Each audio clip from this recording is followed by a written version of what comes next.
Audio on Instagram, Twitter and Instagram, whatever.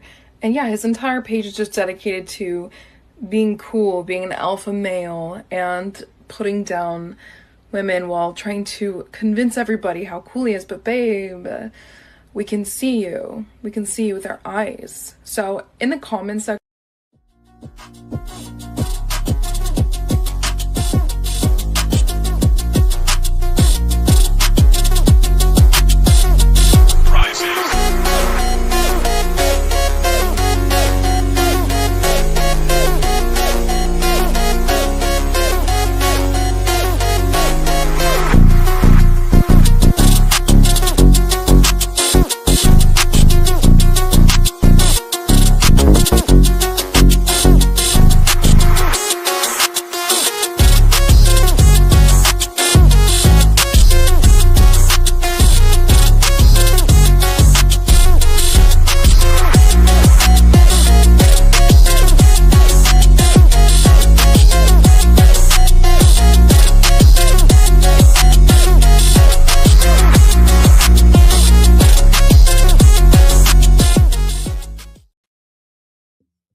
Hey guys, another episode of the Nuke Stream.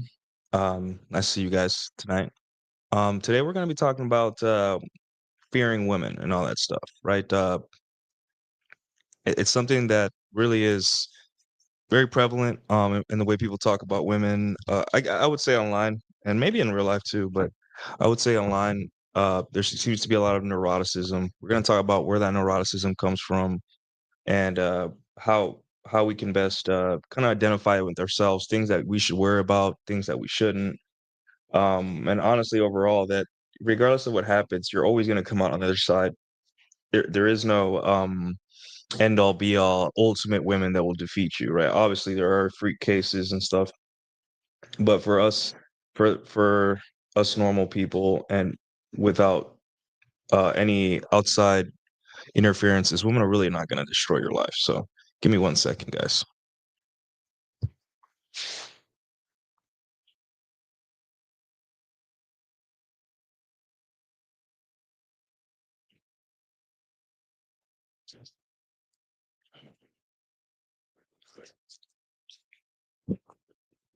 All right, sorry about that. So yeah, women are really not out here to get us, right? So why are you afraid of women? So there is a lot of there was a lot, at least 2019, 2020, when Twitter was absolutely obsessed with masculinity and its definition and who's masculine and the Roman statue accounts and lifting, fatherhood, manhood, sports, whatever, right? Men would love to talk about that men we used to be warriors, adventurers, and pirates and poets.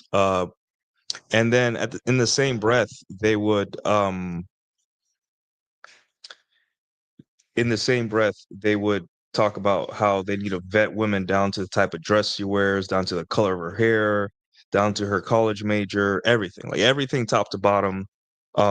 Sorry, everything top to bottom has to be completely vetted, and you need to be careful. You need to ask her credit score on the first date, yada yada, so on and so forth, right? And you see how those two things don't really they sound through a tweet or on X uh that they may belong in the same discussion, but at the same time, it's just like one is yearning for a past of men being brave and adventurous, I guess, and then the other one is like men being absolutely neurotic about a woman and all that stuff, uh or what a woman could do to them or the damage it could do. So it's very interesting how those things are like almost like a juxtaposition. um it is fascinating. So yeah, part of the whole men were raised to be defective women thing, it's just the big part of it, like one part of it is the vetting, right? I just don't see what the obsession is with the vetting. Obviously, there are extremes, right? Like maybe if a girl has an ankle monitor, you don't want to like invite her to the family barbecue, right? Maybe something like that, right? But for the most part, being on constant high alert for like one detail, like a body piercing or a tattoo, and thinking that's going to be the end of your bloodline or something like that, or she's going to stab you in your sleep. it's a little bit neurotic, right? And like I always say, neuroticism doesn't really help you in your game, right? Neuroticism is simply something that was passed down to you by being raised as a defective woman. You know, our mothers raised us to be defective women. Um, and we tend to worry, right? Whereas back in the day, if a girl, all that matters was she hot when she ready. Um, is that an oversimplification? Kind of. There's things that women can and can't do that you may not want to happen to you, but at the same time, it's not that serious. You're not gonna die if you hook up with a chick that's a little questionable. You're not gonna die uh, if you talk to a woman on the street. You're none of these things. You're not going to go to jail for that. But it seems to be this fear of women is becoming codified in men's kind of like personalities, and that's not healthy, right? Like you have to understand that your interaction with women, you're in that by yourself. No matter how many people online tell you that women are worth it or not, to love them or hate them, to leave them or stay with them, all of that, all those things that people are trying to find an in-group preference or a group to rely on or some kind of like group identity, you are alone no matter what. And even in your neuroticism, trying to pick apart every little detail on a woman, um, will eventually lead you to inaction. And that is ultimately uh, your biggest detriment in terms of women. You have to be an active player in your own happiness, more specifically in your own getting of women. So, yeah, it's detrimental to you in the way you think. And there, and like I said, there's going to be extremes. Um, there's going to be times where you're just going to look at a woman, you're just going to like no. And this is again, it's one of those nuanced arguments or like, hey, a don't eat paint disclaimer, right? Like a married coworker, that's probably not a good idea because you can end up getting hurt or you can end up getting shot or losing your job. Like maybe that's pretty much common sense because you understand that the consequences make having sex with a female coworker not worth it. Right? That is a basic the institution will punish you, the husband of the person will punish you, the woman will punish you, and you got nothing but maybe 20 minutes of sex in your office. And like, is that worth it? Probably not. And I've seen it happen in the military. I've seen careers ruined over this, over just that. Can't wait till we pull into shore. Can't wait till we pull in back home. They had to do it on their time, and it ruined careers, and it made the workplace really awkward for everyone else. So it's like at the end of the day, like, is this really what you want? You know, is it really worth it? But that's one of those things where like it's not neuroticism, it's just common sense. It's just don't eat paint, watch out for yourself.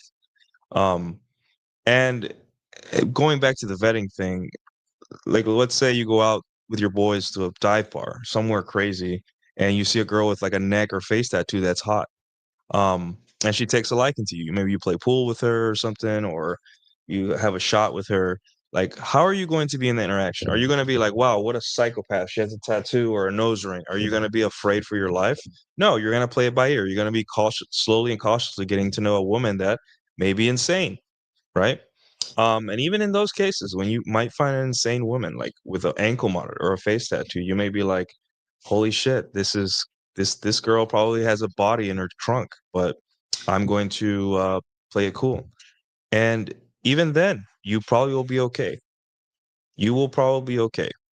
Um, and that's a reassuring thing, and it's kind of more masculine to just not be afraid of women, even if they have certain aspects of themselves that may seem intimidating to a Bible thumper.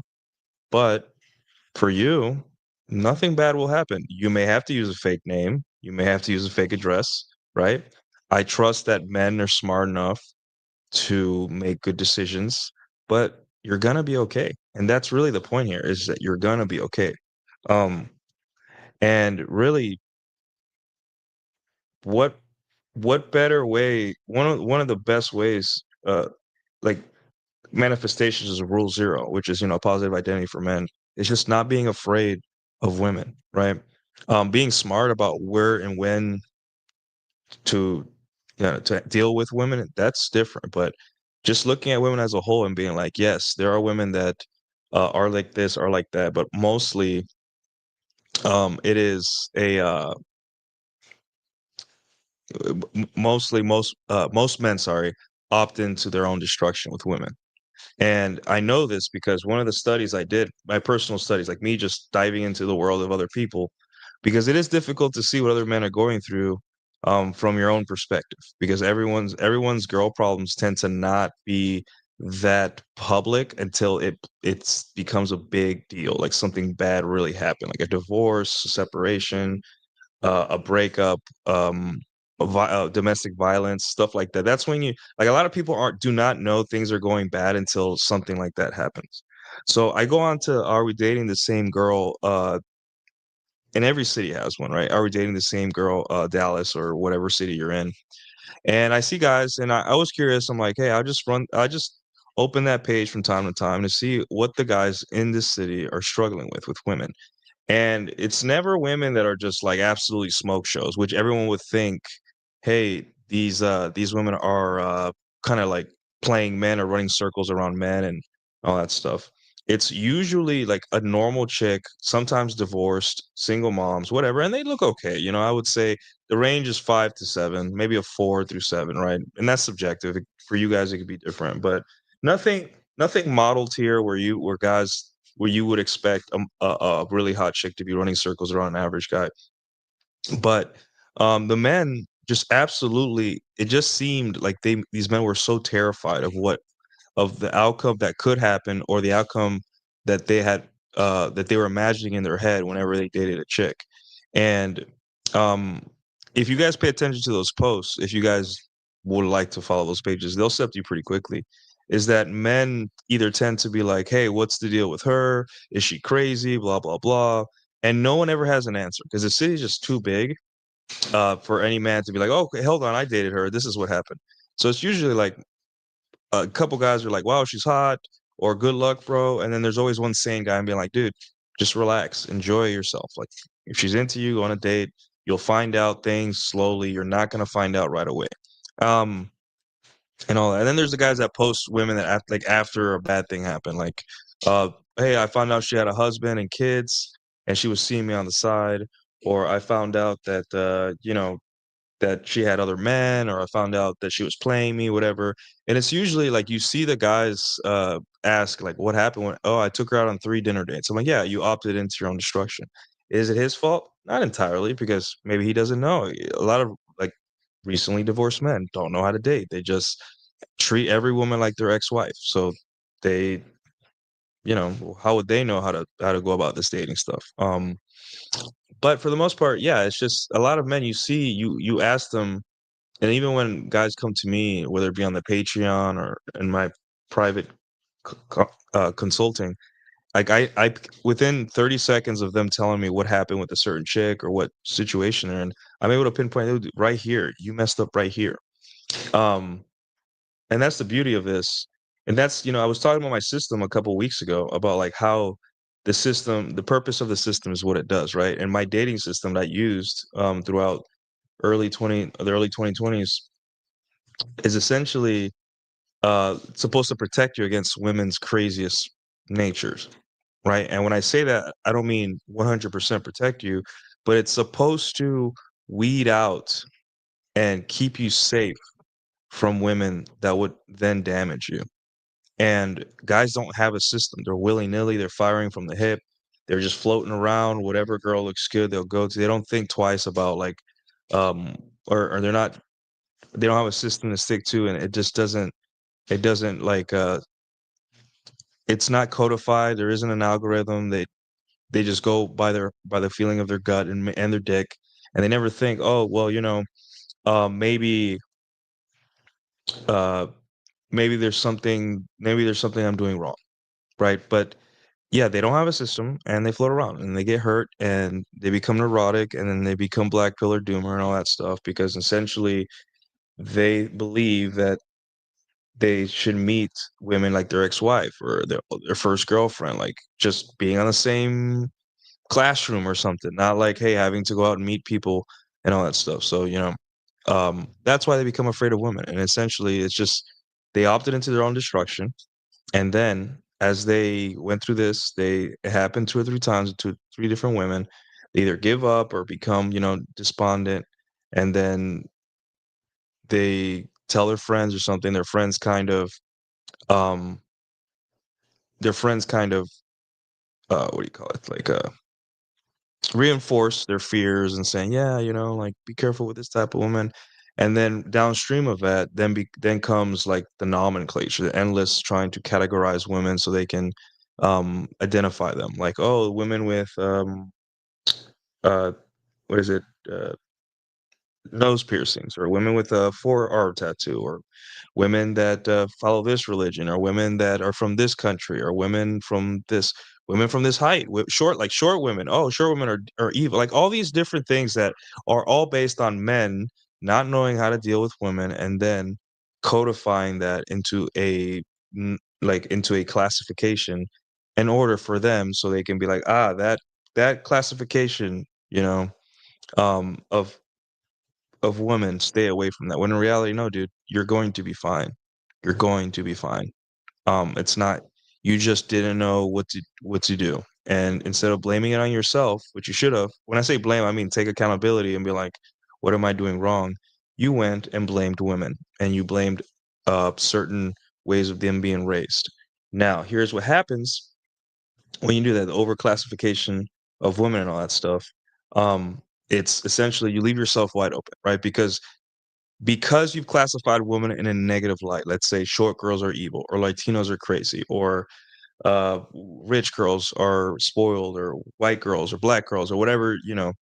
Now you've created a us versus them dynamic. We're like, okay, well, church girls are good, or uh, you know, Asian girls are good, or and then you have this preference for them, and in your mind, that preference kind of like you'll start subconsciously overlooking the things that you should be paying attention in all women, and you say no, like, well, white women are like better, or Asian women are better, or tall women are better, or short women are better, or uh, because the other version of them sucks, so this must be better. Instead of saying, hey, uh, you know, all women are capable of this, and just because she has a tattoo of, I don't know, like a butterfly on her forearm, doesn't mean that she's absolved or accused of specifically doing something bad. All women are promiscuous, right? All women are capable of being horrible people, and all women are capable of being good people. You don't know that, and little outward uh descriptions of how they look are not enough to, or their supposed morality or beliefs or ideology are not enough for them to be in your life. They have to work differently, like, hey, being pleasant, respecting your time, um you know adding value to your life and all that stuff. So yeah.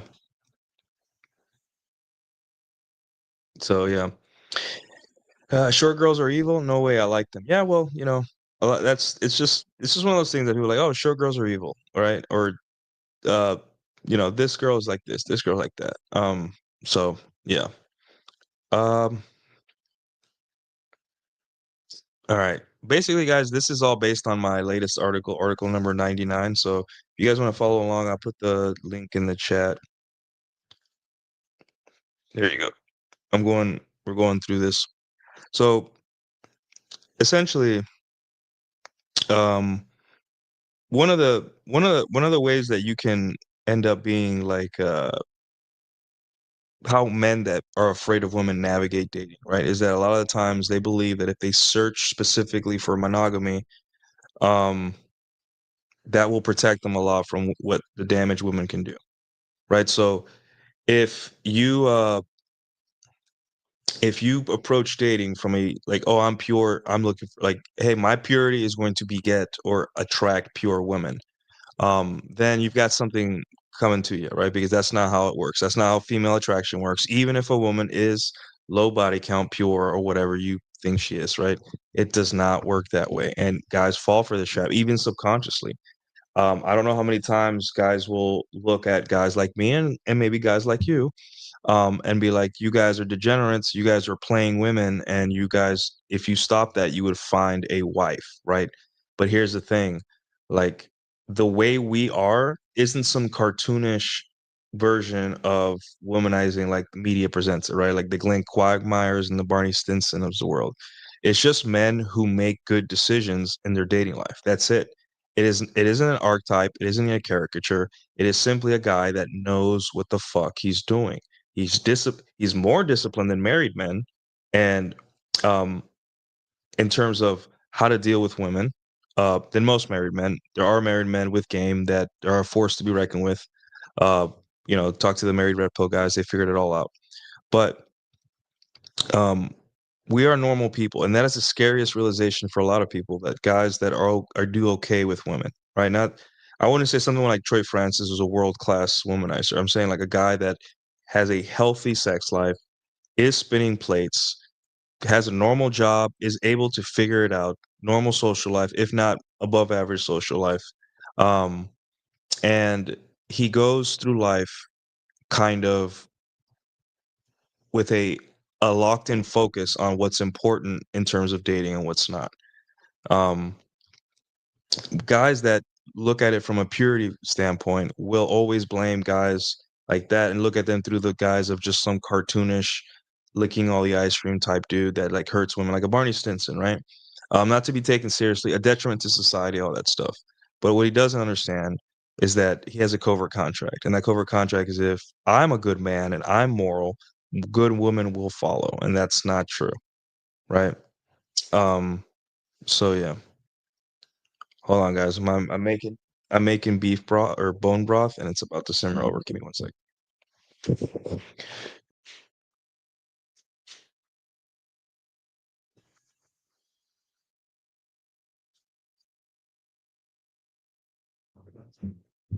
Mm. Um. Okay. So where were we? And guys, I'll get to your comments in a section. Let me just get through this, and then we'll move on. All right. So where was I? Okay. Um. So those guys, like I was mentioning before, those guys tend to be the most neurotic, right? Like I always said, as a guy, you got a lot of things going on, right? You have your job, you have your social life, you have personal problems, you're dealing with health problems, hobbies. Some hobbies are bigger than others. You may, you have emotions, right? You may be in a place where you're lonely, depressed, or you may be in a place where everything's going well, and you maybe adding a woman isn't the best idea right now. But for the most part, guys, like always treat dating like a side quest. It's supposed to be a main quest for a little bit, because some people are just so inexperienced, and that's okay. We gotta all start somewhere. I started from somewhere. Some people are so inexperienced that they need to make it the main focus. Some guys just need a month, like a month of like, holy crap, I'm really bad with women. And when I say bad, it's not always like just talking. It's just like, hey, dude, you can't wear Captain America shirts to a date, right? Or hey, dude, you got to wear clothes that fit you. Or hey, dude, you got to put on cologne, right? Or hey, dude, your hygiene's messed up, or something, right? Anything like that. But sometimes it may take 6 months. Maybe you're really, like you're not even, you have zero muscle in your body, or you're absolutely broken from your divorce or something, whatever, right? Everyone is on their own timeline, and we're all going to get there to what we want if you keep doing the things you have to do and all that stuff, right? Um, so, like I was saying, this neuroticism, they're marked, that these men are marked by their neuroticism. Um, hold on, I lost my, okay. Uh, like I write here, they are hyper focused on morals and values, things women often change to align with you once they decide to invest emotionally. And the saddest part about this, about guys that are worried about like women being good people, when they sleep with them or date them, like, and all that stuff, is that a woman that really likes you, let's say you are truly trying to find a good girl to settle down. That's okay, but you can't be obsessed with it. You have to have the attitude of, it would be nice. It would be nice to have a girlfriend or a wife. It wouldn't be a bad idea, right? If it felt, I would enjoy that if it happened to me, right? That's the kind of attitude you have to have. Um, it's sad because these men that are obsessed with morals and values are neurotic about them.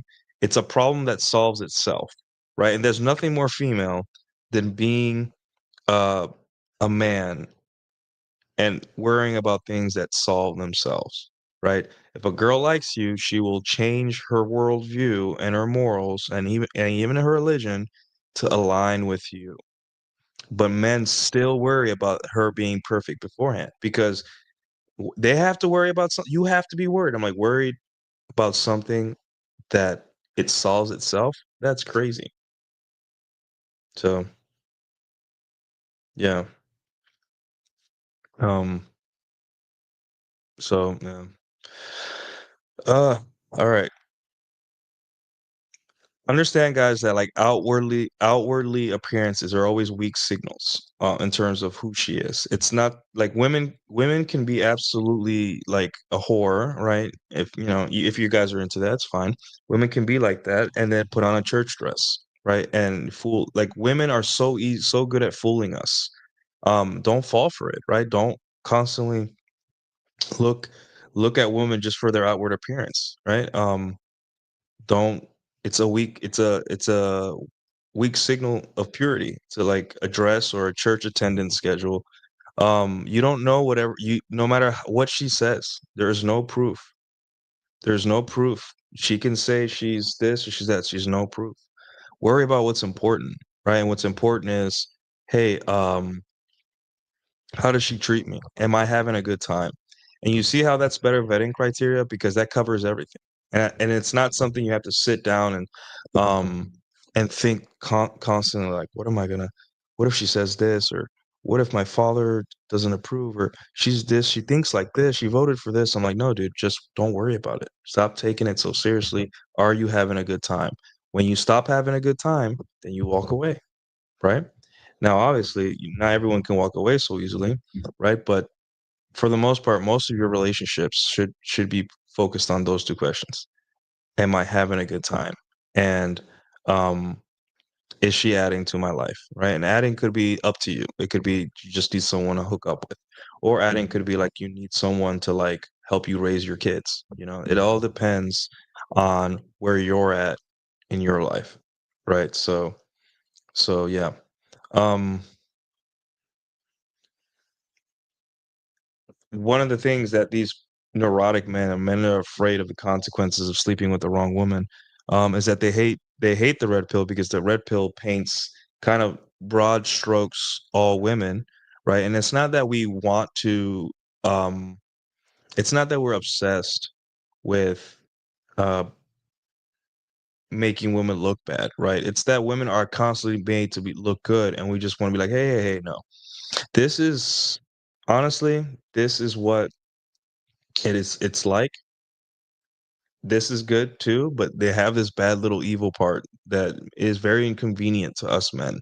So you got to accept both. You can't only accept the good, you got to accept both. Um, and neurotic men hate that. Men that fear women hate that because they they're afraid of losing any power or soft power they have within a relationship, right? And on the other side of that, men that are like absolutely done with women or angry at women and can't leave their anger face, they love that stuff because they're trying to fuel their fear and validate it because men like me kind of make them feel like cowards. And that's a strong word, but it is. They make like I tell stories of women being not so great. And when I say not so great, I don't mean like hurting me physically. I mean, I did have an ex that hit me in the face, but these situations, right? Um, I handled them a certain way, and men were like, "Wow, what did you do?" Blah, blah, blah. You know, I'm like, "Listen, dude. Um, the purpose the purpose of your brain and your common sense isn't to win in an interaction, isn't to come out on top with everything. It's survival. It's what's the best outcome for me right now. And you realize that a lot of the times your brain is a pattern recognition machine. So it's constantly trying to put women and people in general in boxes and trying to classify them as a survival mechanism. But the problem is that again, like I was saying earlier, that leaves you wide open because for every bad classification of women, there's one that's good, right? So women with tattoos, terrible people, stay away. They have STDs, they're crazy, blah, blah, blah. So that means in your mind, women without tattoos are somewhat superior, meaning that you'll pedestalize them and think, oh, they must be better because they don't have this thing. Because I dated a tattooed girl once and she screwed me over. Um, both the black pill guy and or whatever the rage the enraged guy and the guy that still pedestalizes women, both of those people still fear the one of them fears the bad aspects of women that could be possible, and one of them fears that women aren't so bad. There's a lot of feelings about around women that tend to kind of separate and divide men. Men cannot come to an agreement on what to do with women, right, as a whole, right? So in the meantime, we just make sure they're comfortable. But for you on an individual level, right? Um, don't let other men convince you that you should be afraid of dating. You should be afraid of yourself and how you go about it, right? But women are not out to get you, and I mean that. So, a Dark Knight Dev, member for 12 months, a member for a whole year. Thank you, sir. I appreciate that. People hate the red pill because it subscribes to the stupid theory that women are human and being capable of doing good or bad. Yeah, that's actually a banger. You should tweet that, man. That's actually a good. I'm sure we've all come to a certain conclusion in different ways, right? But that's a very succinct way to put it. People that hate the red pill because it subscribes to the stupid theory that women are human and beings capable of doing good or bad. Yeah, they make mistakes like us. And not only that, some of the best people on earth I've met have been covered in tattoos, like my Navy bros. Some of the worst people I know have been people in the church. Some of the best people I've known have been women, consequently enough. And but the things they weren't good in the way a man should be good, right? Like a man and his way of being and a woman and their way of being are two different, right? Like I would say the way my surgeon treated me, who is a man, throughout my surgery was awesome. Very professional, very chill, down. Um, an expert, didn't beat around the bush. When he had to inject my hand with needles and all that stuff, he didn't like, he just said he's a man, he could take it, and they shoved the needle in my finger, very painful. But yeah, it was just a very professional, like that is one of the best people I've ever had to, obviously he was trying to heal me and heal my broken hand, right? But it was just nice to see someone so professional. But then the women around me, they were also good, but they were good in different ways, right? They talked to me in a different way because they were defaulting to their gender, the way they are. And they're also good, right? So instead of trying to measure women against our morals and our biology, measure them against their own, and know understand that they have limitations. Some of them exceed them, right? Some women are very good at introspection, can look at themselves and be like, "Oh, I can see how what I did is wrong," and that's that's amazing. But that's a woman exceeding expectations, right? Exceeding limits in terms of her own behavior. That's not something that that you should expect. Um, right? Yes, women need to have a little bit, but a woman that's capable of just correcting herself, not always going to happen, right? Most women aren't able to do that, so stop expecting it. However, when you deal with women in any situation and they show you the best parts of women, right? That's what you're looking for. And you'll be surprised that that's very different from their outward appearance. There have been women from in my life that they pretended to be these, like, super slutty Insta girls, like, "Look at me, I'm such a hoe," right? But behind closed doors, traditional wife, basically, asking me how I like my steak, you know, uh, offering to do favors for me, very, very polite, sweeping my apartment, without asking.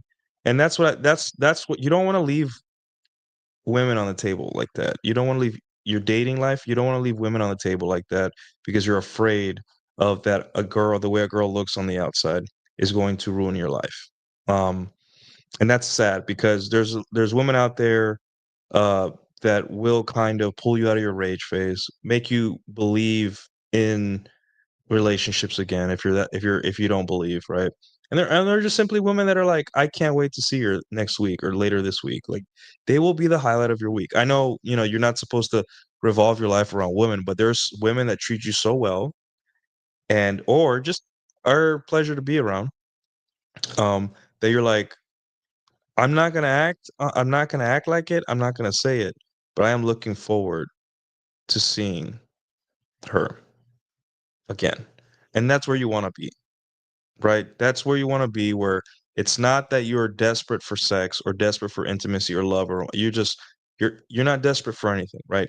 You just met somebody that's kinda cool to hang out with, right? Very chill, relaxed, and that's the anxiety about what a woman could do to your life is leaving your body, leaving your brain, right? You've healed from all this neuroticism that our mothers passed on to us because that's what we were raised to be, defective women. And now you have a clear head and you understand that maybe a woman with a certain look, right, is not out to kill you or destroy you. She's just a girl, right? Hey Nuke, Rolo was calling you out hard earlier tonight. All right, we got some a lot of good comments here, guys. I'll get to them in a second. How about we take a break and then I'll get to all of these, right? Let's see. Yeah, let's take a break, guys.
All right. All right, I have to get some sparkling water. When I talk a lot, it makes my mouth dry. So, all right, I got some candy. I bought a lot of candy at Halloween. I went to a Halloween store and bought a whole bunch of candy. Um, let's see. All right, so let's go to these comments. Um, if you guys would like to super chat support the show, I really appreciate that. Thank you guys for coming out and participating. I see we got Mighty Zane in here, Power Hunter, Matthew. Nice to see you, sir. Alex. Um, I don't know who you are, but sure. Donald Donald J. DeMarco. Short girls are evil. No way I likes them. Yeah. We got this comment from Tacticus. Sensible female is possible that understands your great respect for the divorce, marriage court systems, local news. Yes, plan well, post nuptial agreements, ethics and trust. Yeah, but I mean, that's all you can do, right? Like, obviously, what you need to do instead of wallowing your own neuroticism, if you're going to get married or some kind of legal tie to a woman, just go to a divorce lawyer and learn what you're on the hook for and talk to your woman and be like, I want to sign this or I want to go about it like this, right? If you can't be honest with the person you're with about how to like go forward with this big decision, then you shouldn't be with them anyway, right? And I know that's kind of reductionist, but it is what it is. It's better to plan than plan to fail, right? It's plan If you fail to plan, you plan to fail. So, um, let's see. What will article 100 be around? I mean, look at my thread. Post number 100 on my dating thread is is really what the topics are for. So right today it's gonna be like today it's 99, right? So all right. Basically, guys who aren't Jack neighbors subscribe. Where is he at? Is he in the chat? Jack, sound off if you're in the chat. Spellbinder. They keep spurging out on Twitter. You can't blame Nuke for what happened to Chucky Soul. I don't know who that is. All the hygiene stuff is a no-brainer. Dude, you'd be surprised. It's always the sneakiest stuff in terms of hygiene.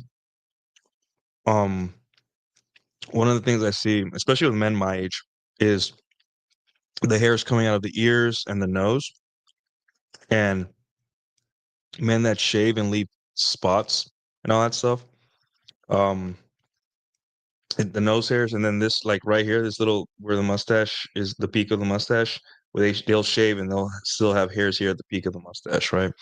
You got to care about how you look. Like when you shave, shave completely, or if you don't shave, clean it up when it's time.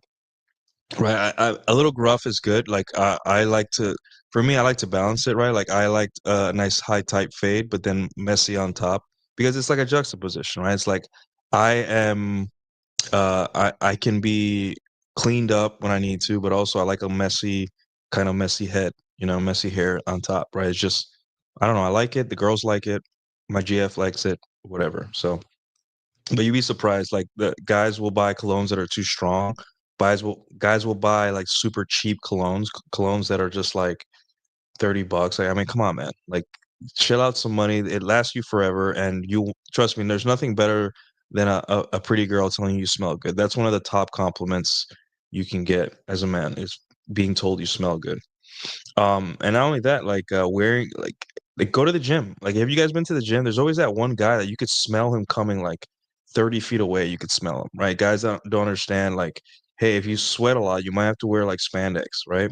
Or hey, dude, if you have acne, you might have to check yourself in the mirror, right? And there's some acne you can't escape. It just happens, right? We all get acne from time to time. It's no big deal.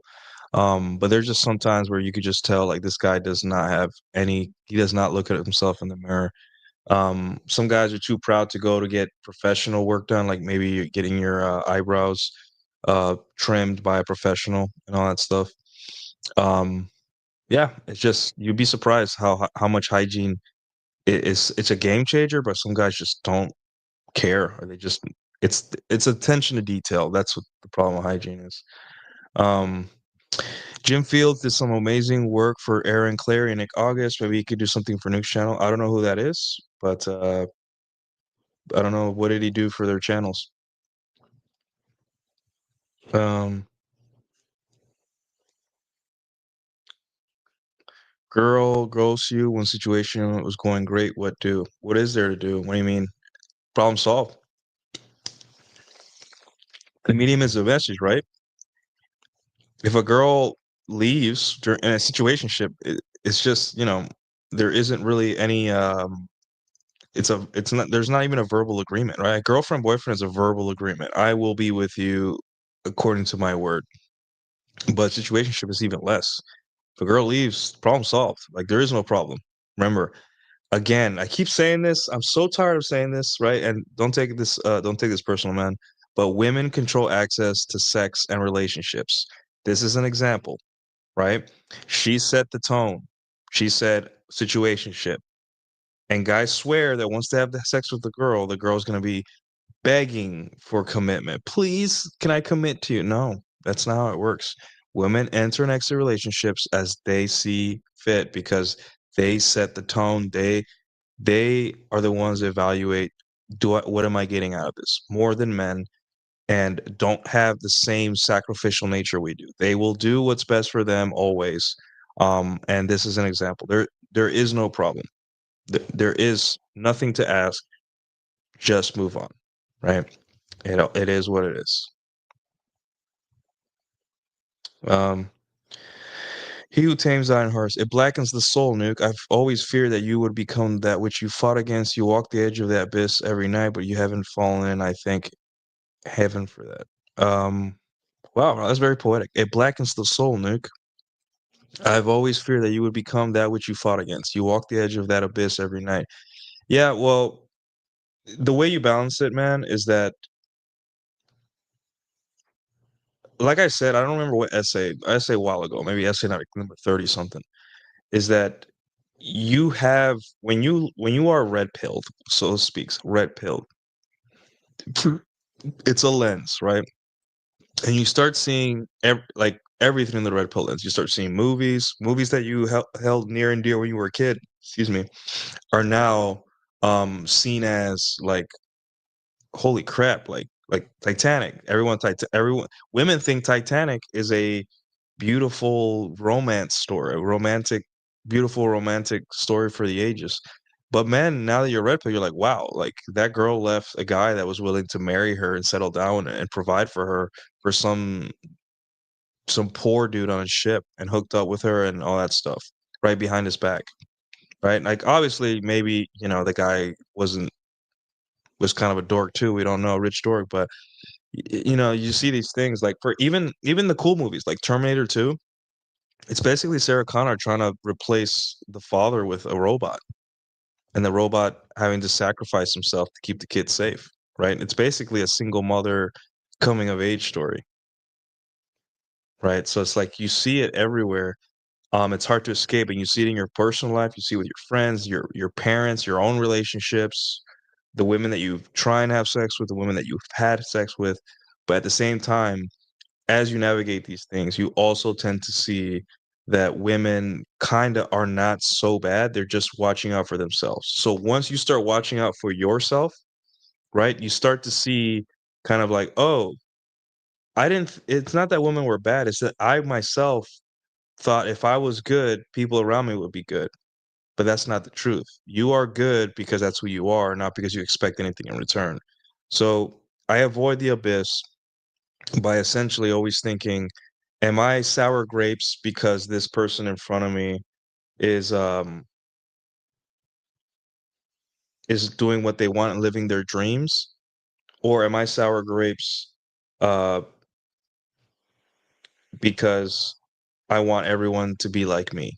And yeah, and then also you're going to date good people that are going to give you hope. And that's really one of the best parts is that, you may date 10 women and one of them may be a hoe. One of them may almost give you an STD. One of them may stand you up. Another one may hook up with you and try to and go crazy and be obsessed with you and make just show up at your door at 1 a.m. on a Friday, right? One girl um may be married and put you in danger, right? That, but out of that, maybe one girl um is absolutely fun to hang out with, right? Like to the point where instead of just going for drinks, you're like, I want to go to the arcade with this girl. I want to go to the state fair with this girl, right? I want to go on a walk with this girl. And that's even if things don't go anywhere, and even if it's a situationship, it's just a girl that's just figuring things out, figuring herself out, whatever. That will give you hope in women. You're like, wow, and then as you go and you navigate like the world of women and dating, right? You kind of have less expectations of them in terms of you don't start seeing it through your own moral lens. You start seeing them as human beings, right?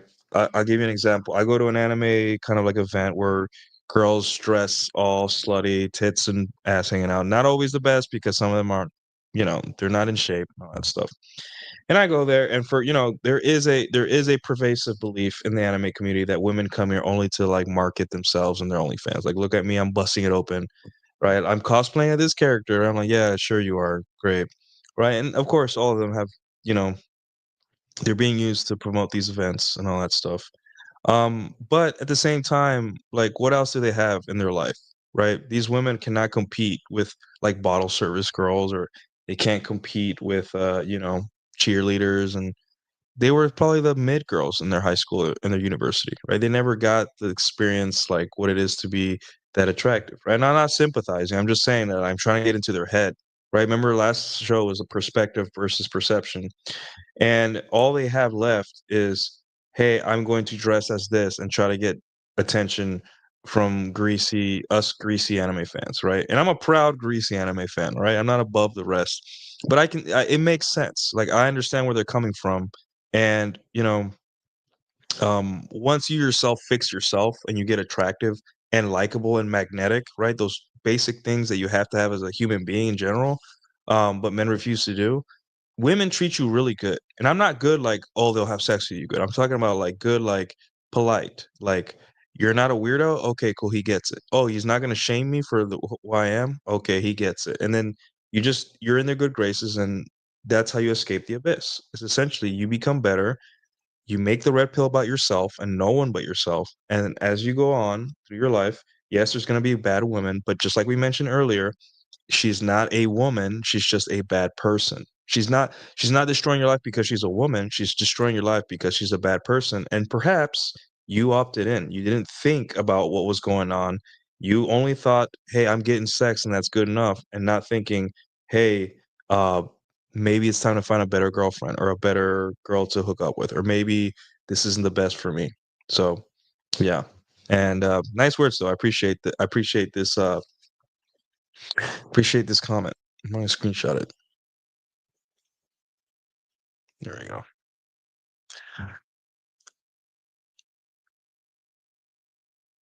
Okay. All right. Thank you, sir. Appreciate it. I like these comments, man. I like comments that are well thought out. I appreciate you guys. I will get to the super chat soon. Alex Patino, just hold on here. I'm just going through these comments, right? Um, okay, here we go. Hey Nuke, Rolo was calling you out hard earlier tonight. Oh, was he? Guys, guys, I'm not all about the drama. Just remember this, wrestling isn't real, right?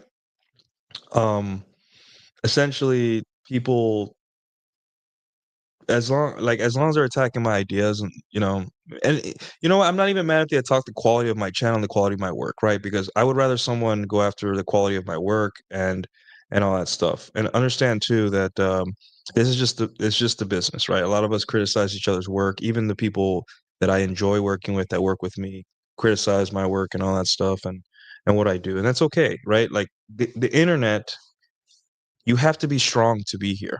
And especially if you want to make content and put your face out here and talk about things that like affect people's self-esteem or self-perception, yeah, you got to be strong. You can't be weak. And that's the problem with a lot of the internet, and that's the problem with a lot of the um quote unquote red pill content creators, is that even the men, especially the men, are weakest. I can go talk to women on a public forum and yeah, they'll be annoyed, whatever, but they won't crash out. It's the men. Men are the ones that are angry constantly all that time.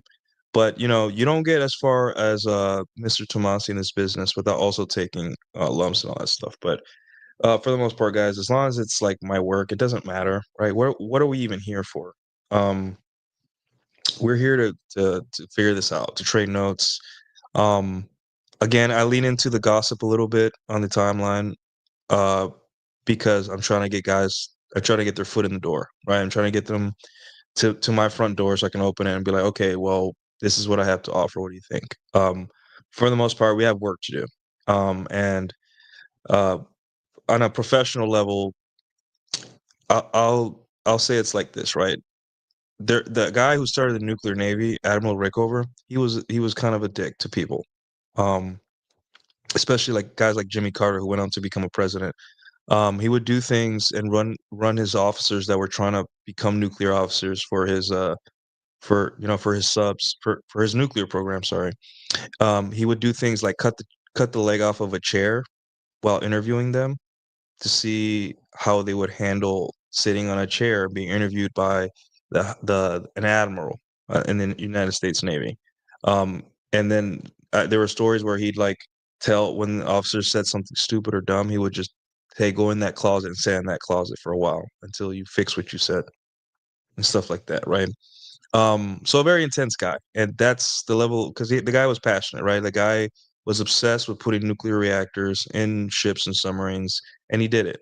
And that's how I see people that have passion and that want, like, yes, maybe they're mean, maybe they don't go, they don't act in this way that's nice. But when you look at their work and you look at how much it's helped, like someone like Admiral Rickover, you kind of almost see them as, hey, he did the work, like criticize away.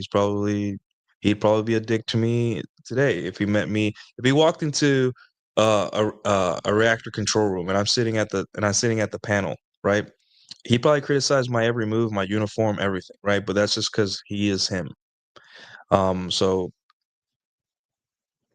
respect where respect is due. I have work to do, and whatever, I'm just a girl to you. Yeah, I'm just a girl.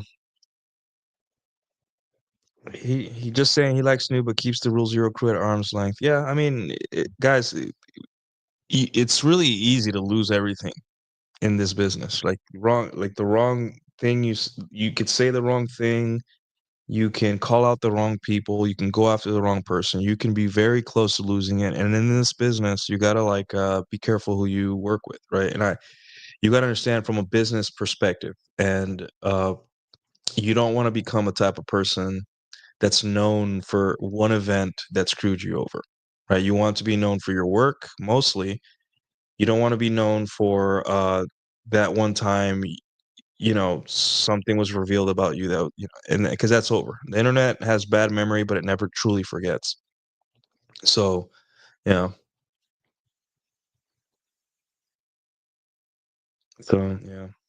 So, uh, fuck it. We ball. Sex was amazing with her. We are having lots of fun. And randomly ghosts me. Shake my head. Won't even return a single call back to you. Again, dude, like we've all been here. And I've been here multiple times, several times, often. Um, and the thing is, again, she's not yours, it's just your turn, right? Like you got comfortable, you thought, hey, if I perform sexually and I do everything right, which you probably did, and this can guarantee her staying. But reality, there is no guarantee. You can do everything right, perfect, and women will still leave. And you're right now, this is an inflection point, right? You can learn from this, or you can become bitter, or you can continue to keep calling her to see. But the truth is this, man, like how you exit a relationship is really your skill level with how you exit. Any guy can garner status. Anyone can anyone can put on a guitar and play in front of a group of people and get laid with like two or three girls in the crowd. Anyone can do that. I mean, okay, not everyone, but most guys can do something like that. It's within their reach. It's how you exit your dealings with women that is the mark of a guy that's good with women. And at this point, this is showing you that you have work to do. Um, you can give women the best sex of their life, right? But they will leave the next day. And this is why guys that believe that men control relationships, right? It's essentially you're screwing yourself over so bad because it's just suffering from there. That phrase, all it brings you is suffering because a girl's gonna not call you back, and and all it's gonna do is gonna make you feel like your uh your self-esteem, I don't even know if that's a word, but your confidence is gonna tank because you're gonna start feeling, what, is something wrong with me? I'm like, no, nothing's wrong. If you're able to get a woman into bed, there's nothing wrong with you. It's just that women leave. They're constantly deciding what's best for them. Are they good judges of character? No. But they're going to leave. They're fickle creatures. Get that through your head because if not, you're just going to be angry at women forever and you're going to leave a lot of good women on the table and a lot of fun because you can't come to terms with the fact that women will leave no matter how perfect or awesome you are. It does not matter. I walked past a guy today who practically baptized himself in cologne. Some motherfuckers really need some hygiene tips. Yeah, it's the calibration. Like just like game needs calibration, hygiene needs calibration, right? And for example, uh, there's got like Grim Villain saying like there's guys that's just too much cologne, and the cologne is strong. It doesn't smell good. Like obviously, sometimes you just can't tell. But for me, I researched the top 10 colognes and then I bought a little pack on Amazon, right? Of nice expensive colognes, those little sampler packs, $60. And then, over like a month, I tested them out. I put one spray, smelled it. I'm like, that's strong. That's like, or hey, it smells like an old man or something. Or hey, this smells too feminine. And then over time, I'm like, okay, these four are the best. And I did like a tournament tier style, like which cologne was the best. And that's calibrating. That's figuring out, okay, this is the cologne. Now, is cologne the game changer that you need? And uh, you know, it goes farther than a lot of guys think, but it's not, you still need to talk to women and look presentable, but that's just one of those things where like, hey, you either gonna yeah, you give a shit or you don't. So Nick August, he used to write for Punch Riot magazine. I believe it was his magazine. Oh, really? Oh yeah, I know Nick. We know each other. We follow each other. Nick's pretty awesome. I read his stuff on Substack. Um, so Nick's good people. Alex Patine with the $10. All right, you get one of these, sir. Thank you so much, best friend. Alex Patine with the $10. About to drive on the way to Charleston Air Force Base, so I won't be chatting anymore. Okay, dude, that's where New School is. Charleston Air Force Base, right? It's a joint base. So you have man, I even forgot. Uh yeah, you have the nuke side, which is like the schoolhouse where all the guys are going to train to become nukes, and the other side is the Air Force Base. So yeah, dude, that's where it all started for me, my military career. It started right there. So if you want any I don't know if you're trucking there or something, but if you want any recommendations for restaurants, let me know. But yeah, that's where it all started, Charleston Air Force Base. That's where I trained to be a nuke. And yeah, be careful out there, man, when you're driving. Greaseball gang. Yeah, I'm a anime weirdo, greaseball and all that stuff. It's whatever. I go to the anime cons and buy a lot of stupid shit, and I like it. It's awesome. I watch anime. Not afraid to admit. In my experience, black women tend to be the rudest when they reject. What's up then? When they reject you? I don't know, dude. Like every woman, there's calibration for everything. Um, if you can't handle rejection from women, then you don't have to talk to them like to a certain type of woman, right? Like there's guys that are afraid of Latinas, and I'm like, then don't talk to them, right? Let the Latina enjoyers because they figured it out. So there's nothing wrong with that. It's only wrong with how you were like. Obviously, no one likes rude people, of course, but it's all depends on you and how you take it, right? If you are continuing to do something that's pissing you off, then maybe it's you. Maybe you're the one that has to fix yourself. So your take on how anime OF girls look is on point. I went to an 18 plus con last month and so many men's, but yeah, that's like Sean, I would love to go to you with one of those. I would love to go with you to one of those, but at the same time, like it's just I don't want to I don't want to see cheeks. I don't want to be mean, okay, but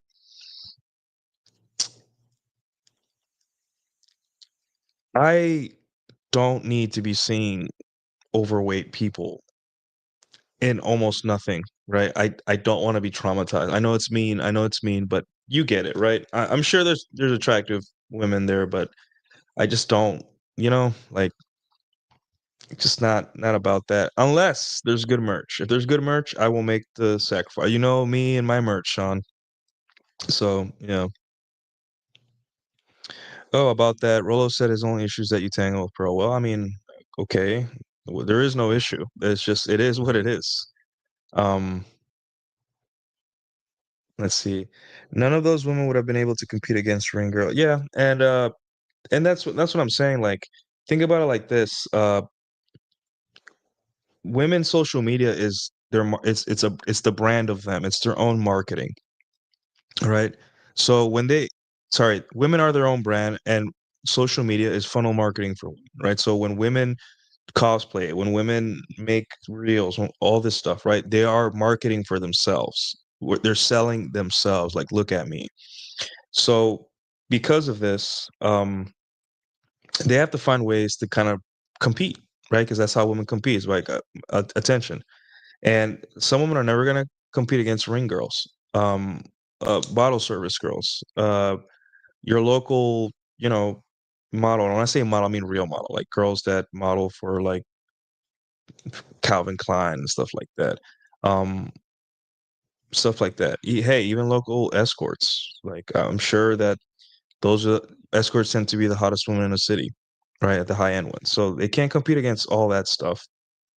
So essentially they have to find some way, and they have to find what's called a blue ocean. In business, there's this thing called the red ocean versus a blue ocean, where a red ocean is is a niche or an area or a market where it's incredibly uh what do you call it? It's very competitive. There isn't a lot of audience left or buyers left because everyone is already like, for example, cell phones. Cell phones is a red ocean. You have Google, Android, Apple, whatever phone manufacturers. There's like imagine starting trying to start a phone company now. Good luck. Right. So yeah, it's essentially it's that. That's what women competing on social media is with each other. It's a red ocean for them. However, when women go to these anime raves or events, right, and there's not a lot of competition for them. If you're a girl that's like under what 16% body fat or 20% body fat, you're going to be like oogled by people, guys, constantly, right? So that is their blue ocean. So that's why women who cannot compete on social media go to Twitter. On Instagram, go to Twitter. That's why women that can't compete on a certain area in life, they go to anime, right? You have your OnlyFans girls that dress like characters. You have obviously there's obviously very attractive women that do this too, but the majority aren't. So it's just women doing the whole red ocean versus blue ocean stuff, you know. So gets a lot of girls at 5'9" have no excuse. I've always been a tall woman enjoyer. I think tall women they have trouble finding tall guys. I'm not particularly tall, 6 feet, but you just can't be intimidated, man. They're just a woman. They're tall. You know, their body is the same. It's just they're just more stretched out. So, um, anyways, I'm here for a better male strategy. But there you go. That's what we're here for. So, hey, Jack. Hey, you were here earlier. I would have invited you on. This is a good topic for both of us. Maybe we'll talk about it tomorrow or Tuesday if you're around. Yeah, it could be so many things. An ex came back. She's sad. Her ex-husband flew back in town. She has an ST. She caught an STD. So many things, right? She's doing you a favor. Trust me. You right now, you may be like kind of like whatever, but right now you're gonna look back and you'll be like, man, I'm glad that girl left me behind. And it's crazy because right now you don't see it, but in the end, you're gonna be like, well, I'm glad that she left me because now she just delivered me. Now I can replace her with another plate. So yeah. So yeah. You can be perfect and awesome, and once a girl knows you, then you're not no longer perfect and awesome. Yeah, and also guys, like let's not we ain't shit, right? We're men. We're easily replaced. Women get bored. You can have the nicest dick in the world, the best sex in the world. Women will be like, I'm bored. That just happens too. You can't think that you're some again, you gotta destroy this ego thing that you have with women because if not, you're gonna get hurt and you're gonna be bitter and angry and you're just gonna get you took all this time doing this red pill stuff just to go back to square one and be angry at women again. Positive male identity. So yeah. Let's see. No, you're 100% justified in how you feel. I went to that for work and content. Hey man, but if you're in town, I will go with you. I like going to these events. Um, it's just that the whole 18 plus thing, it may be a little bit too much for a guy first time, for me. But I like going to these events. Going to anime events with Sean is cool. He knows like a lot of the voice actors, um, and all that, and it's cool. It's cool to meet the voice actors of the animes I watch. I forgot her name, but the woman that plays the grandma from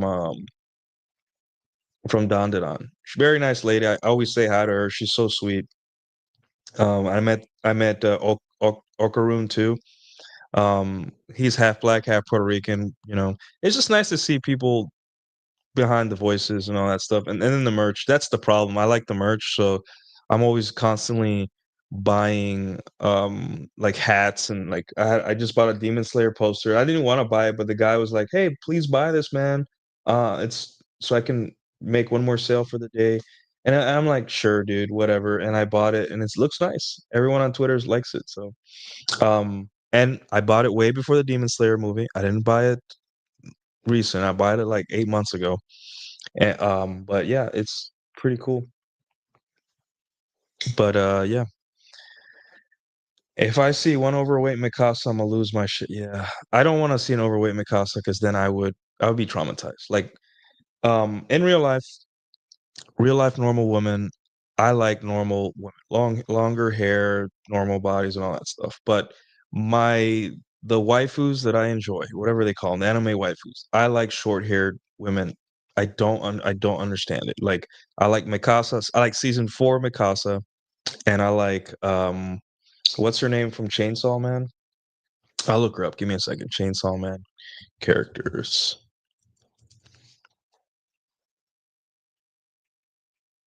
Let's see.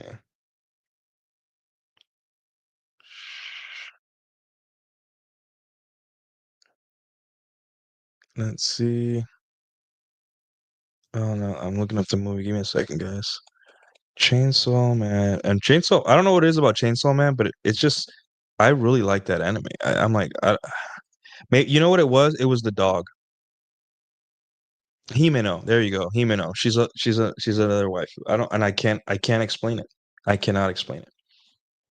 I think what it is that I like women that are more like for example, the way the women are drawn now seems to be a little bit more too kind of like leaning towards looking. So I like the way women were drawn. I don't want to be that guy, right? But I like the way women were drawn in the 90s, like kind of like more proportional, more exaggerated. Like I like how Faye was drawn.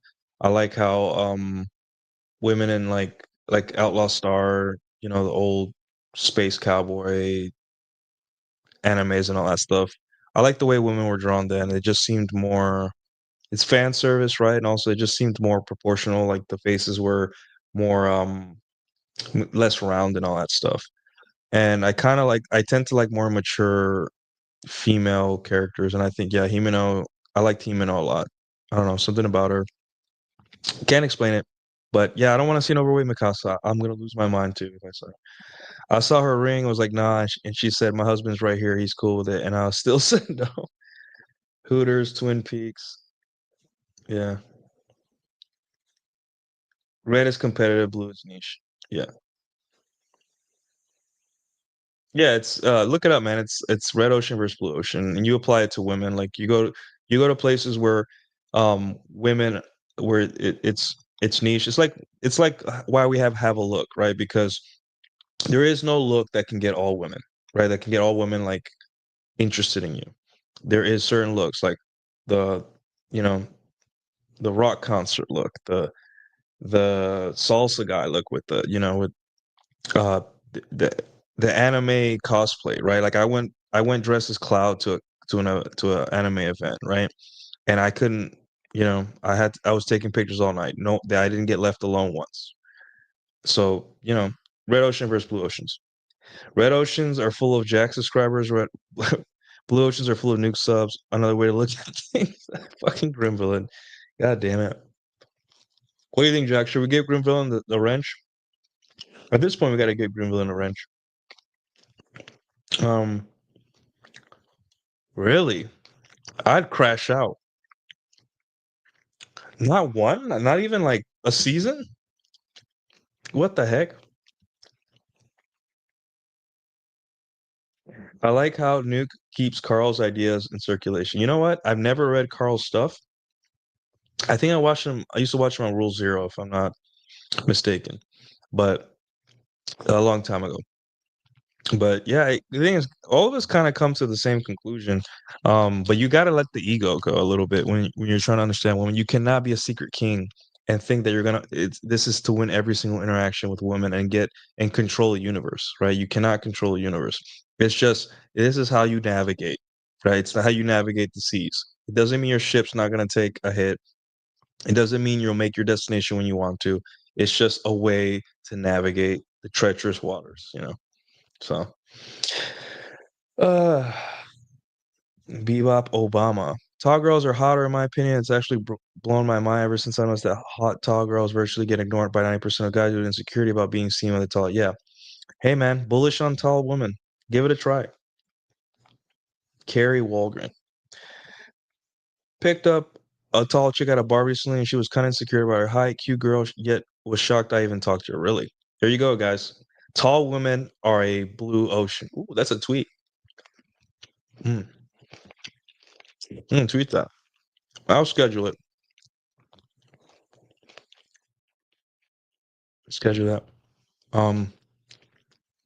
But yeah, the merch at 18 plus cons is mad. I did meet up with people you bought that hat from. This hat, but I forgot where I bought it from. You know, it was like the pin fell off, and I had to buy a whole kit to repair like 3 of my hats because the button on top fell off. So I had to repair all of that. It's crazy. Yeah, short hair, Makima. No, not Makima. Himeno. I don't care about. Makima never. I don't know. I never liked Makima. It's all about him. I liked Himeno. She seemed more human. So yeah, I prefer Nami, my Robins, my Vivis. Okay, the one with the eye patch. Yeah, Boa Hancock. Yeah. Nail tennis. Yeah, there you go. Like the anime girls aren't too nail tennis. I like them to look more like the 90s. Um and all that stuff. Like the girls from Golden Boy. There you go, like that. But hey, I'm just happy that anime is popular enough to where we're getting some good stuff, right? So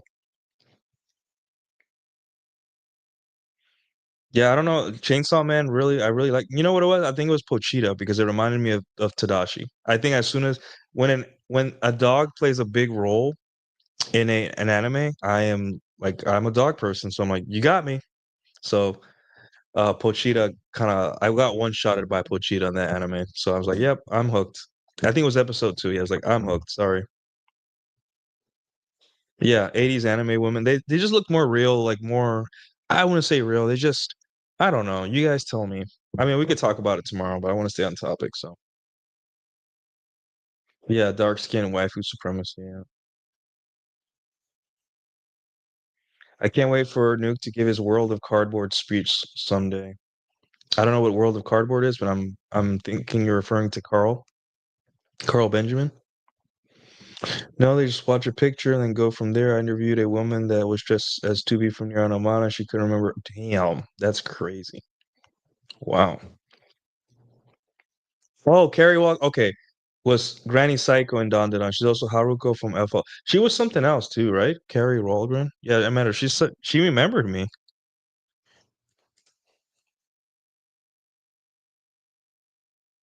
Let me see. Who is she? She's a sweet lady. I'm trying to see. Yeah, she's voiced a lot of stuff. Wow. Yeah, she is. Samurai Champloo. Um, whole bunch of cartoons and stuff. Yeah. Yeah. Rick and Morty. Wait, she's the okay. Yeah. Wow. Well, yeah, she's a nice lady. I liked her. She was good. She was good people. Oh, no, the Pikachu. Oh, okay, yeah, the military couple. Yeah, I still have that hat, by the way. I wear it all the time. I have so many hats that my hats never wear out. Like I just cycle through them. So Carl from Black Label Logic. Oh, okay. Um, actually, World of Cardboard. Okay. Does anyone have a link? Do you have a link to that? Can you show me that? I'm not trying to be funny, but would you sleep with Linda Young if you had the chance? She did the voice of Frieza. Probably not. She sounds old. Let me look her up. I don't know. I just see these women as aunties. Like they're like aunties to me. Like when I met Carrie Walker, I was just like I got auntie vibes. So, you had a crush on? Okay. Um, but anyways, guys, okay, thanks for the comments. Let's get back. Let's wrap up here. I know you guys have better things. You want to enjoy the last couple hours of your weekend. And thanks, Alex, for the super chat. So let's get back on track. Wrap up here. Okay, so we were talking about weak signals of purity, like a dress or a church attendance schedule. The truth is, you simply will never know what happens behind the scenes of her life when you first meet her. Assuming she's promiscuous but not obsessing about it is the way out of this neuroticism, because now the burden shifts to her to prove you wrong. Problem solved, right? Remember, what the relationship is her problem. And a lot of men's fear is that the relationship will not be perfect if they don't vet perfectly, if they don't talk to a certain woman. And I'm like, no, dude, it's always been her problem. Like the women, like obviously you have to do things like plan the date, you have to do things like set boundaries, right? But outside of that, let this be her project, and she wants it to be, right? That's where the fun is for her. If you're worrying and try to drive it too much, you're going to be miserable and she's going to be miserable. So yeah. um all right, so for I go on to say, okay, now STDs, right? Like this is the part where like men kind of like, especially neurotic men, kind of like say there is no argument against this. You will get STDs, blah blah blah, right? But here's the thing. First off, if you want, the best way to protect yourself against STDs, except abstinence, is educating yourself. You have to go in and learn about what you're more susceptible to, what are the most common, what are the symptoms, right? I'm not saying you have to be obsessed and open every single medical book and, but go on the CDC website, that website that everyone worshipped in 2020. Go on the CDC website and learn, go through them. Like, okay, what are the ones, is there like in Houston, there's a syphilis pandemic, right? It makes the news all the time. It's just right. And then you see what could happen if you get this, it will have that, if you could get that. And also look at demographics, right? Look at the socioeconomic class of the people that are getting STDs and realize that a lot of the times it's usually the lower socioeconomic classes of women that are the ones spreading STDs, or it's one super famous person that's hooking up with like 20 women at once and they're spreading it, right? Not much you can do about the latter, but there's a lot you can do about the former. You can just choose not to sleep with women that are just ratchet or ghetto. That's always an option. Those are the ones. That's where the STDs are concentrated. You can also wear a condom, right? Wear protection. You can also choose to do long-term casual partners or a girlfriend, right? But on the way there, you might have to sleep around a little bit. That'll mitigate your risk greatly. Getting tests often, right? Because a lot of STDs are asymptomatic. So you might want to do tests often and realize that if you get one, it's not the end of the world. You go get treated, right? Don't freak out. It's just like any illness or any sickness. You go get treated. You tell everyone you're sleeping with. Be honest. Um, okay, you don't have to be honest, right? Morality, okay, it's your thing, but just tell people, hey, I got this.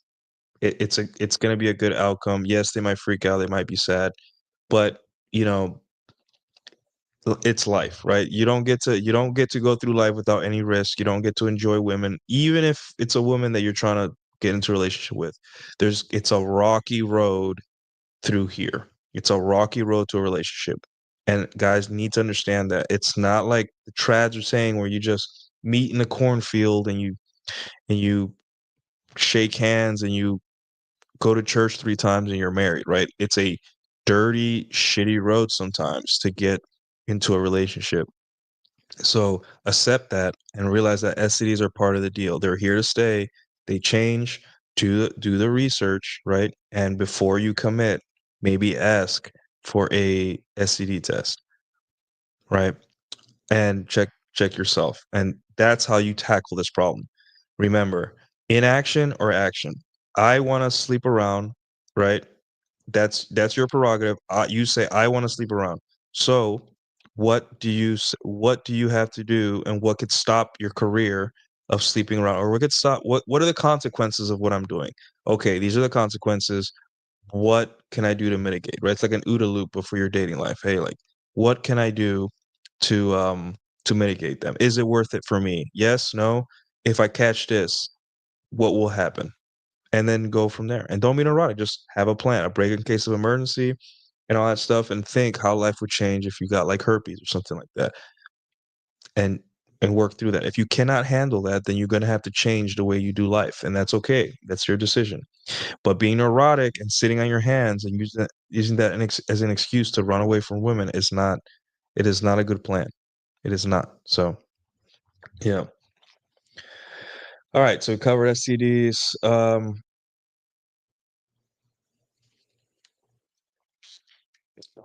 For the women with external impurity signals like tattoos and piercings, the approach should be the same as with the seemingly pure ones. They're not out to ruin your life, and who knows, they might make more fun or better girlfriends than the church-going girl. For many men, realizing this is a huge inflection point, discovering what the only thing that matters when dating a woman is, am I having fun? That's the only thing, right? In the beginning, yeah, obviously there's kids eventually going to get involved. There's different things, but for the most part, are you having a good time? It doesn't have to be every single day forever, but like 90% of the relationship should you should be having a blast. You should be looking forward to hanging out with them. They should be giving you space. They should be understanding your humanity as a man, and you should be having a good time. And that's all that matters. Doesn't matter what they look like on the outside. In the chaos of the modern dating landscape, men and women have come up with endless nomenclature to try to classify types of people. You know, you have like ABG, fuckboy, Chad, Tyrone, Pookie, Stacy, and so on. These labels spread quickly because everyone is desperate for some predictability and control. Right. And that we talked about that earlier. But yeah, it's essentially that. It's just, hey, I don't know what's going on. If I classify things and people and phenomena, then I'll have a grasp of what's going on and I'll feel less anxious. And the truth is, no, I mean, obviously you can call things from a mile away, right? But classifying things will not save you, right? It's simply just having a system in which you're able to weed out women and enter and exit a relationship with women as clean and as intelligently as possible without hurting yourself. So, um, but these terms, while entertaining, don't help your dating life. There are only two real classifications for the women in your life, the ones that are on your program and the ones who are not. There are no good girls who are morally pure. There are no bad girls, fun but risky. There are only women who are pleasant and fun to be around and women who are not. When you use this simple filter, a huge weight is lifted off your shoulders. You stop obsessing and start focusing on what matters, whether you're having a good time. Will women be likable forever? Yeah, there's some women that put on a face, and then about 6 months in, she's insane, and you're like, I'm not having a good time, so I'm leaving. Are there women that at first seem unlikable and then become likable? Even more rare. Most women, if they're unlikable in the beginning, they're not going to change for the better. But maybe within the context of like the first 3 dates, the first date she'll be very shy and all that stuff, and maybe a lot of women after sex they kind of become better, more open to you. Um, they actually are invested in you and they become better over time, right? Don't expect certain treatment after having sex before sex. So, you know, but moving on. Vetting is not a reliable strategy for finding a good girl. Women change throughout their lives, and so do you. Men fear that their investment in a woman may be wasted if she changes, but that's life. Sometimes you win, sometimes you lose. If you want love or good sex, risk will always be part of the deal.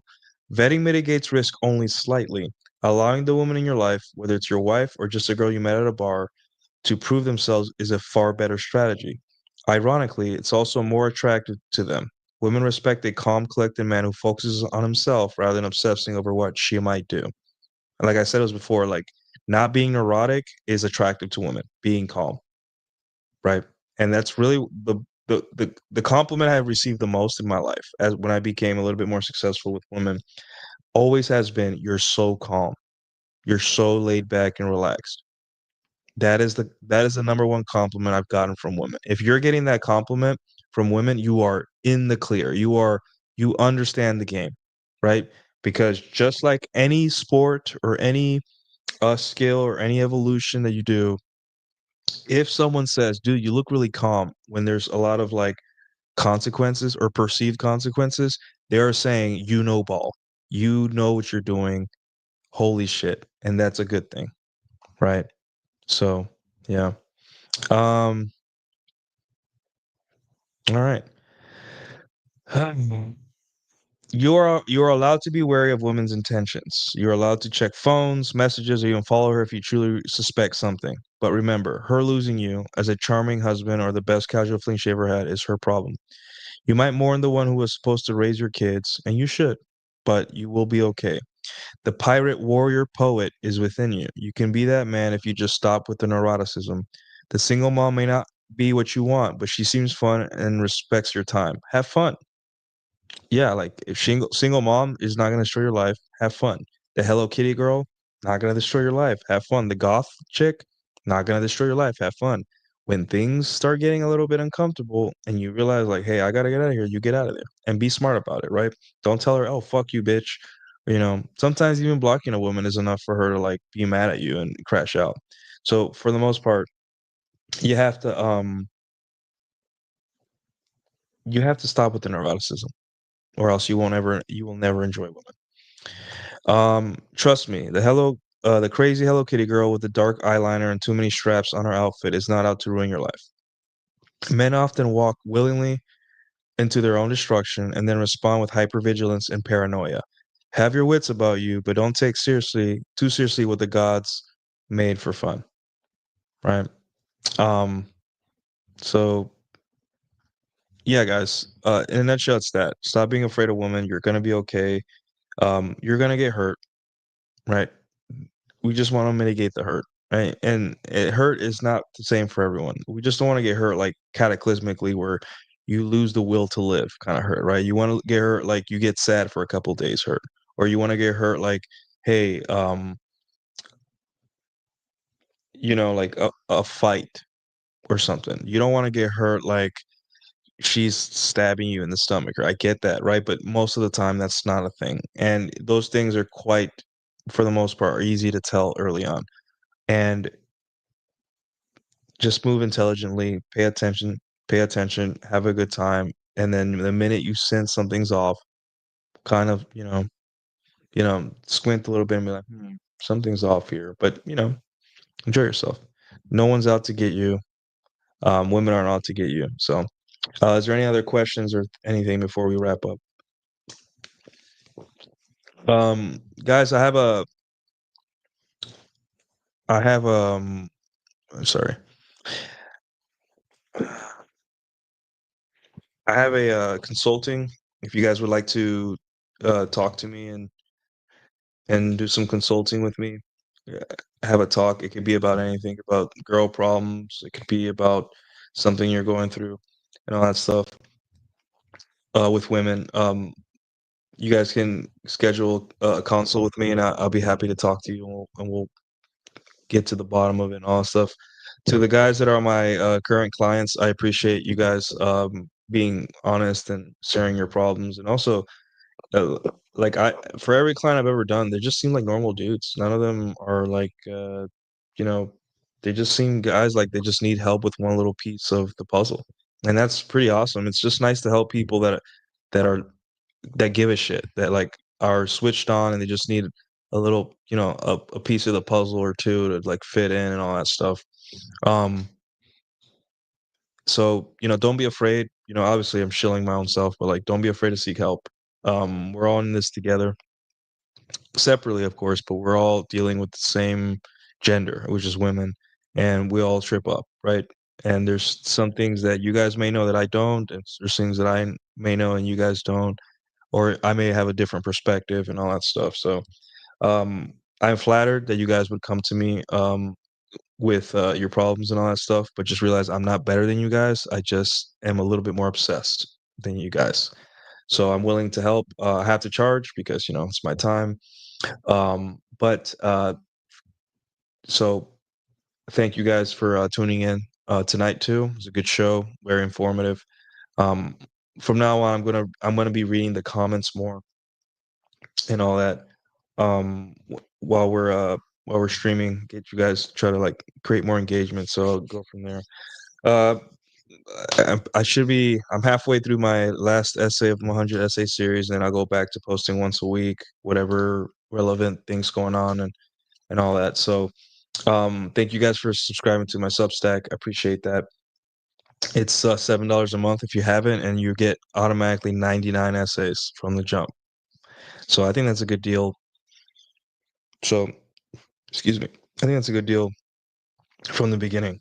So, yeah, guys, that's all I have, and I hope you guys have a good night and put this stuff into practice. And if you guys want more from me, you guys know where to find me. Anyways, you guys have a good Sunday.